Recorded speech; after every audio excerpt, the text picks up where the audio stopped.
her retirement and everything she has. A mom hooked by a love scam. This guy could be a real monster. I'm really scared. Am I the only one who realizes what we're doing is crazy?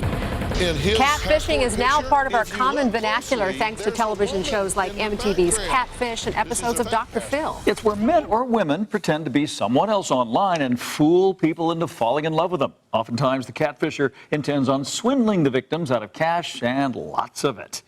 It's becoming such a problem in the United States today that just the first 6 months of this year, it's cost Americans $120 million, according to the FBI. So how can you know if that man or woman courting you is the real thing? Well, consumer advocate Michelle Mortensen is here to help in tonight's story to catch a catfish. I've wired James around $265,000. Does it bother you that you've never seen or met this guy? Catfishing is everywhere. He's catfished over 400 girls. Are you kidding? The truth is, it can happen to anyone. You're dating the biggest pop star in the world. Yeah. What? It's hard for people to see the writing on the wall once feelings get involved. I never thought, that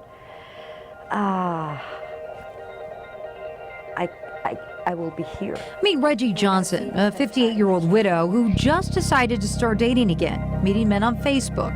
Men like Oscar Dennis Parker. And then he asked me if he can call me. Soon their phone conversations turned frequent and Oscar's Facebook messages turned romantic. Reggie says she was falling for him, but before giving him her whole heart, she wanted an assurance that he was who he said he was. I don't want to get my heart broken again. Would you like to know what we found? Yes, please. I took his picture and I did a Google image search. And it took me to this place right here. A website dedicated to exposing catfishers in the Ivory Coast. And there was Oscar Dennis Parker. Except it's really Bruno Le Maire, a politician from France. Oh my God. Slowly, I began to unravel every lie this con artist told her. Why does he have an agent? I don't know. You don't think that's odd? I think his line of work is like, of course, You don't really know what he does? he said he runs a private construction company. Okay, so why would a construction company have an agent? I don't know. Just as she realized the truth, he messaged her, asking for 50 grand, wired immediately for some taxes he needed to pay. So we played along. What are you doing, babe? Yeah, I'm here already at the bank. Are they asking you what the money is for?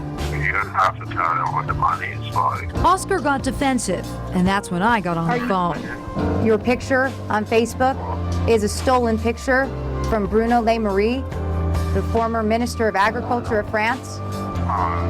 This is a dating scam. You're trying to steal this woman's money, aren't you? Do you think she's foolish enough to give you the money now? Do you really think it's going to work? Why don't you just let it up, sir, and tell us who you really are? That's when he hung up, never to be heard from again. In the end, Reggie says the process was healing.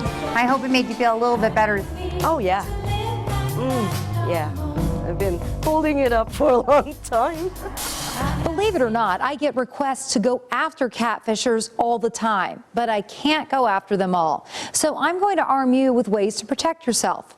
Number one, never trust a picture. Always do a Google image search to make sure the person is who they say they are. Number two, never wire anyone money. If you do, you have no way to get it back if it is a scam.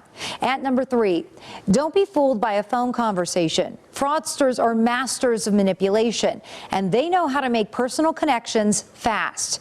If the person you are talking to won't FaceTime or Skype, that's a red flag, and you should drop them like they're hot before you end up on Dr. Phil or MTV's Catfish. I'm Michelle Mortensen.